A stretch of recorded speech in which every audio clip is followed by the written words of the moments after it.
መንግስት ማንንም አይደግፍም ማንንም አይቃወምም የኛ ጉዳይ አይደለም መደገፍም መቃወም ግን የሚሻለው ጠንካራ ብትሆኑ አንድ ብትሆኑ ለሀገርም ኩራት ለሀገርም ክብር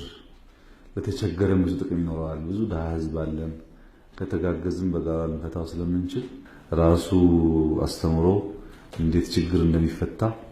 በደንብ ስለሚያስተምር በዛው አግባብ መፍታት ነው ጥሩ የሚሆነው እውነተኛ ሙስሊሞች ከሆናችሁ አልሙስሊም አኹል ሙስሊም ለሁላችሁም ግዴታ ነው እዚህ ያለ ሰው ሁሉ ወንድም ነው ምንም ምርጫ የላችሁም በቃ ሙስሊም ከሆናችሁ ሌላ ሙስሊም ወንድም ነው ብትፈልጉም ባትፈልጉም ከወንድም ጋር ደግሞ ሰው ይጨቃጨቅ ይሆናል ይቀያየም ይሆናል እስከመጨረሻው ሊለያይ አይችልም እዚህ መጀመሪያው ነገር እንደ ወንድም አፎቶ ሊለያይ ያስፈልጋል ማለት ነው ያልተነጋገራችሁ ያልተግባባችሁ አፎቶ ተባብላችሁ እንደ ሙስሊም እንደ ቤተሰብ እንደ ወንድማማች በፍቅር ስሜት መነጋገር ያስፈልጋል ብዙ ጊዜያት የተመኘነውን ያከናወነበት ቀን ነው የሰው ልጅ ጥሩ ታሰበ ቀና ተሆነ አርቆ ተመለከተ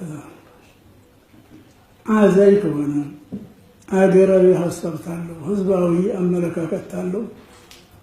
ምንም ዓለም እንኳን ጎደሎ ቢሆን ያስተባ ሀገር ቢሆን የችግር ሀገር ቢሆን ችግር እንደሚፈታ ማንም ሰው እርግጠኛ ነው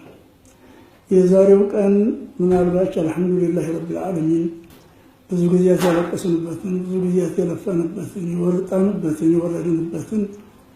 ተስፋ ያየንበት ቀን ስለሆነ ደግሞ አፍርቶ ፍሬውን ሙስሊሙም ሆነ ክርስቲያኑ የሀገራችን ሰው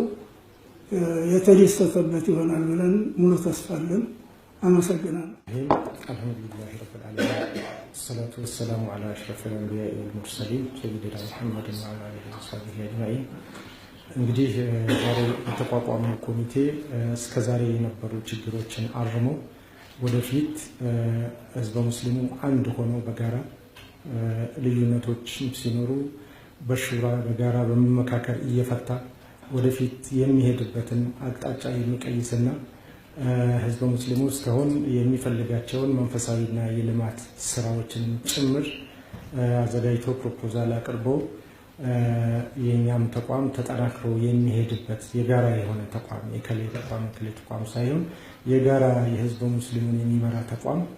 የሚሄድባቸውን በርካታ አቅጣጫዎችን ቀይሶ የሚያስቀምጥ ኮሚቴ ነው የተቋቋመው ስለዚህ ኮሚቴው ብዙ ኃላፊነቶች ይጠብቁታል በዚህም ኃላፊነቱን ይወጣል የሚል ትልቅ እምነትና ተስፋ ነው ያለን አመሰግናለሁ ሰላቱ ወሰላሙ ዐላ ረሱሊላህ ሰለላሁ ዐለይሂ ወሰለም እንግዲህ በዛሬው ቀን እስከዛሬ ድረስ ሙስሊሙ ማህበረሰብ ሲናፍቀው ሲያስበው የነበረው ነገር ለማሳካት እዚች ሀገር ላይ እንግዲህ ጠቅላይ ሚኒስትራችን እንደሚሉት ተደምሮ እኩል እንደ ዜግነት ተሳታፊ የሚሆንበትን ስራ ለመስራት ጠንካራ ተቋም ጠንካራ መሪ የሚፈጠርበትን ስራ በአጭር ጊዜ ሰርቶ ሙስሊሙ ማህበረሰብ የሚፈልገውን የሚያስበውን እዚች ሀገር ላይ እንደዘጋ እድገት ብልጽግና ሰላም ልማትን ተሳታፊ የሚሆንበትን መድረክ የሚፈጥርበትን ስራ ለመስራት ኃላፊነት ተቀብሏል ኃላፊነቱ ከባድ ቢሆንም ከሙስሊሙ ማህበረሰብ ከሄደባቸው መስመር ከለፋባቸው ልፋት አንፃር ያቅማችን ሁሉ ነፍተን በአጭር ጊዜ ይሄ ተቋም ይሄ መሪ ድርጅት ይሄ ኃላፊነት የሚሸከም አካል የሚፈጠርበትን ስራ በጋራ በመስራት የተሻለ ለውጥ እንዲመጣ ከተጀመረው የለውጥ እንቅስቃሴ ጋር ጠንካራ ደጋፊ ሆኖ በየአካባቢው ይሄንን ሐሳብ ሁሉም በመያዝ ካፍራሽ ሐሳቦች በመቆጠብ ስሜቶቻችንን በመያዝ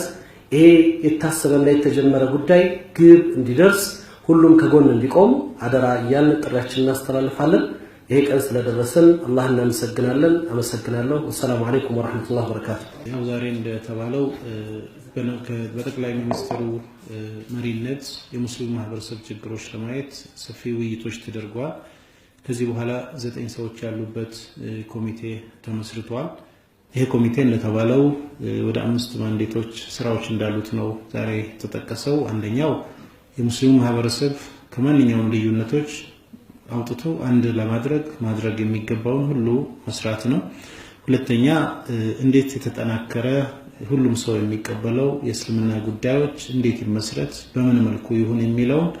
ሙስሊሙ ማህበረሰብ ውስጥ ያሉ ምሁራንን አሊሞችን ህብረተሰቡን ሁሉ በማሳተፍ ምክር በመሰብሰብ ጥናት በማድረግ ወደ ስራ እንዴት ይገባ የሚለው መስራት ነው። ሶስተኛ ሙስሊሙ ያላቸው ሌሎች የተለያዩ ጥያቄዎችን ወደፊት መጅሊሱ ማስመለስ እንዲችል ኮሚቴው ይህንንም ታሳቢ አድርጎ እንዲሄድ ነው።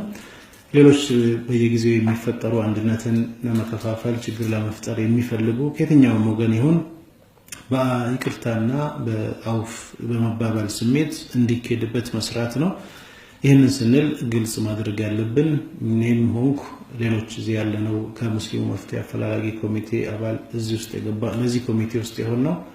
ሰዎች ላይ ኮንፊውዥን እንዳይፈጥር ነው። መጅሊስ ውስጥ አይደለም እየገባን ያለነው፣ ስልጣንም አይደለም። ለማህበረሰባችን ከመጨነቃችን ችግሩ እንዲፈታ ከመፈለጋችን የተነሳ በምንችለው ሁሉ ህዝባችንን አሳትፈን ችግሩ እንዲፈታ በኮሚቴ ውስጥ ምን ችለውን አድርገን ታሪክ መስራት አለብን፣ ውጤት ማምጣት አለብን በሚል እንጂ ኮሚቴው መጅሊስንም እየተካ አይደለም። ኮሚቴው እኛንም እዛ ውስጥ እየገባን አይደለም። በተባለው መሰረት በአጭር ጊዜ ውስጥ ኮሚቴው የሚያደርገውን ሁሉ አድርጎ ምርጫም ይሁን ሌሎች መጅሊስን የሚያጠናክሩ ነገሮች በአጭር ጊዜ ኮሚቴው ባጠናቀቀበት ጊዜ ለህዝብ ይፋም ይሁን አላህ ያግዘን። ይህንን መልእክት የምትሰሙ ሁላችሁም የተሻለ ነገር እንዲሆን እንዲመጣ በዱዓም በተግባርም በቅልቦናም በሐሳብም ሁላችንም እንተባበር። ስላለፈው ካነሳን በርካታ ችግሮች አሉ። ከጠቅላይ ሚኒስትሩም ዛሬ የተነጋገጠው መንግስት ሙስሊሙ ማህበረሰብ ጠንካራ ተቋም እንዲኖረው ፍላጎት አላቸው። ይህን ፍላጎት ደግሞ በተግባር እውን እንዲሆን ከየትኛውም የመንግስት አካል ይህን የሚያደናቅፍ ከሌላውም አካል መኖር የለበትም የሚለውን መልካም ነገርን ማየታችንን ለኛ መልካም ነገር ነው። ተግባሩን አላህ ፍሬ አፍርቶ እንድናይ ያድርገን።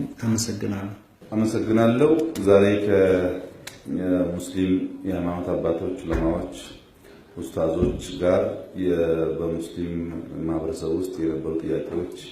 ዘላቂ መፍትሄ እንዲያገኙ ዝርዝር ውይይት አድርገናል። እነዚህ ኮሚቴዎች ባጠረ ጊዜ ስሜታቸውን ገዝቶ ፍላጎታቸውን ገዝቶ ለህዝበ ሙስሊም ችግር ዘላቂ መፍትሄ ማምጣት እንዲችሉ